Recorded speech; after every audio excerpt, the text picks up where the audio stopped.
Kenapa orang gak enakan selalu ketemu orang gak tahu diri? Pernah gak sih kamu ketemu orang yang pinjam barang gak balik-balik? Minta tolong, tapi gak pernah mikir kamu capek, atau bahkan seenaknya ngatur hidup kamu. Anehnya, kok yang jadi korban itu-itu aja? Ya orang yang gak enakan, orang yang terlalu baik, orang yang susah bilang enggak. Dan yang lebih aneh lagi, mereka hampir selalu ketemu orang yang gak tahu diri. Ini kebetulan, atau memang ada pola yang gak kita sadari. Hari ini kita bakal bahas, kenapa hal ini bisa terjadi, apa penjelasan psikologinya, dan yang paling penting, gimana cara keluar dari lingkaran ini. Ada satu tipe orang, ditolongin bilang makasih, besoknya minta tolong lagi, lusa minta lagi, minggu depannya marah kalau nggak dibantu. Dan di sisi lain ada kamu, yang tiap dimintain tolong, jawabnya, iya, gak apa-apa kok. Padahal hidup kamu udah kayak Tetris level susah, kerjaan numpuk, waktu mepet, energi habis, tapi tetap bilang, iya. Kita mulai dari dasar dulu. Apa sih yang dimaksud nggak enakan? Orang nggak enakan itu bukan sekedar baik, tapi orang yang takut bikin orang lain kecewa, sulit menolak permintaan, lebih mikirin perasaan orang lain daripada dirinya sendiri. Bahkan sering mengorbankan diri sendiri demi kenyamanan orang lain. Di sisi lain, ada tipe kebalikannya. Orang yang gak tahu diri, ciri-cirinya minta tolong tanpa batas. Gak peka kalau orang lain lagi capek, ngerasa semua orang harus bantu dia. Kadang gak sadar kalau dia nyusahin orang lain. Nah, yang jadi masalah adalah dua tipe ini sering banget ketemu. Dan bukan cuma ketemu, tapi kayak saling tertarik. Ini bukan kebetulan. Dalam psikologi, ada konsep yang disebut people-pleasing behavior. Menurut penelitian dari American Psychological Association, orang yang punya kecenderungan people pleaser lebih rentan dimanfaatkan, mengalami burnout, dan kesulitan membangun batasan.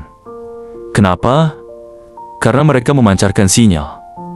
Tanpa sadar, mereka terlihat seperti orang ini bisa diminta tolong terus, dan orang yang oportunis atau yang gak tahu diri bisa membaca sinyal ini, bahkan tanpa sadar juga. Sekarang kita lihat sisi satunya. Orang yang suka manfaatin orang lain sering dikaitkan dengan narcissistic traits. Ciri-cirinya, merasa dirinya penting, kurang empati, suka mengambil keuntungan, dan yang paling penting, mereka sering gak merasa bersalah. Jadi kalau kamu mikir, kok dia tega ya? Jawabannya sederhana. Karena di kepala dia, itu bukan kesalahan. Ini bagian paling menarik. Kenapa dua tipe ini sering ketemu?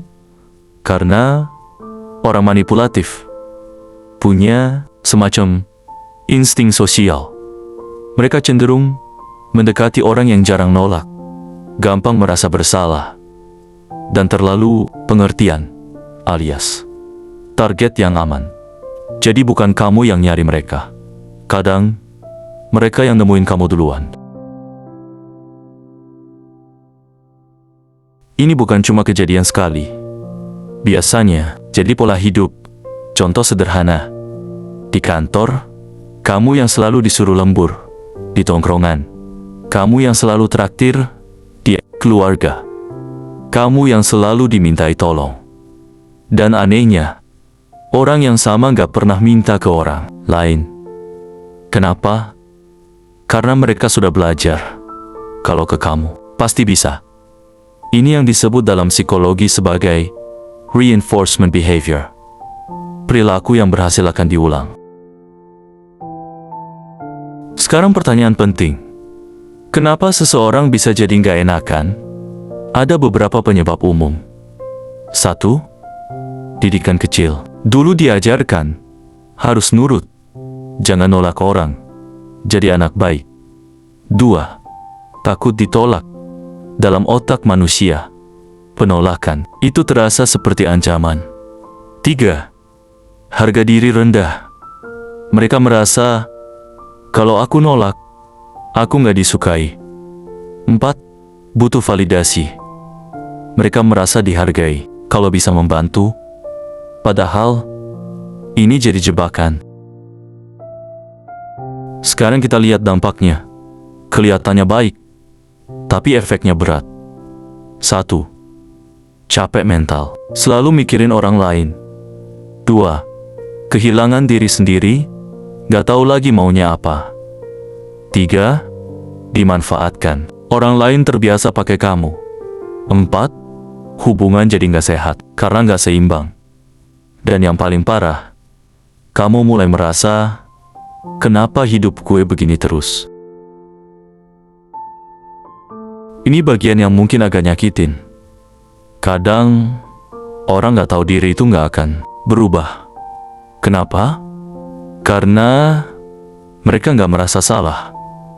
Dan selama kamu masih bilang iya, mereka gak punya alasan untuk berubah. Jadi, kalau kamu berharap suatu hari dia sadar sendiri, maaf, itu jarang terjadi.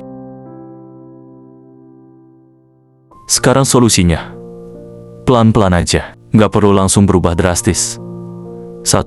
Belajar bilang tidak, mulai dari hal kecil. Contoh, maaf ya, kali ini nggak bisa.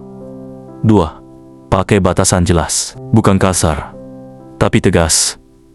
3. Jangan jelasin terlalu panjang. Semakin panjang alasan, semakin gampang dibantah. 4. Latih rasa nggak enak iya. Rasa nggak enak itu harus dilatih. 5. Ingat, nolak bukan berarti jahat. Orang yang sehat justru punya batasan. Bayangin, kamu itu kayak wifi gratis. Orang normal pakai secukupnya. Orang gak tahu diri, download film, game, update, semua sekalian. Akhirnya, kamu yang punya wifi malah lemot sendiri. Dalam hidup, jadi baik itu penting. Tapi, jadi baik tanpa batas itu bisa menyakiti diri sendiri. Dalam ajaran Islam pun diajarkan, segala sesuatu itu harus seimbang. Membantu orang lain itu mulia, tapi menjaga diri juga kewajiban. Karena kamu juga amanah. Dan ingat, orang yang tepat enggak akan memanfaatkan kebaikan kamu. Kalau kamu terus bertemu orang yang salah, mungkin bukan takdirnya yang salah, tapi batasannya yang belum kamu buat. Kita harus adil, bukan cuma ke orang lain, tapi juga ke diri kita sendiri. Jangan sampai kamu baik ke semua orang, tapi zalim ke diri sendiri. Dan ingat satu hal, seorang mukmin tidak boleh tersengat dari lubang yang sama 2 kali. Artinya, jangan terus-terusan jatuh di pola yang sama. Jadi kalau kamu orangnya nggak enakan, mulai sekarang, belajar pelan-pelan. Bilang enggak tanpa rasa bersalah. Karena menjaga perasaan orang lain itu baik, tapi menjaga diri sendiri itu wajib. Kalau enggak, kamu bukan jadi orang baik lagi, tapi jadi tempat umum yang bisa dipakai siapa aja. Kalau kamu ngerasa relate, berarti kamu nggak sendirian. Dan mungkin ini saatnya kamu mulai berubah. Kalau konten kayak gini bermanfaat, jangan lupa follow, biar nggak ketinggalan.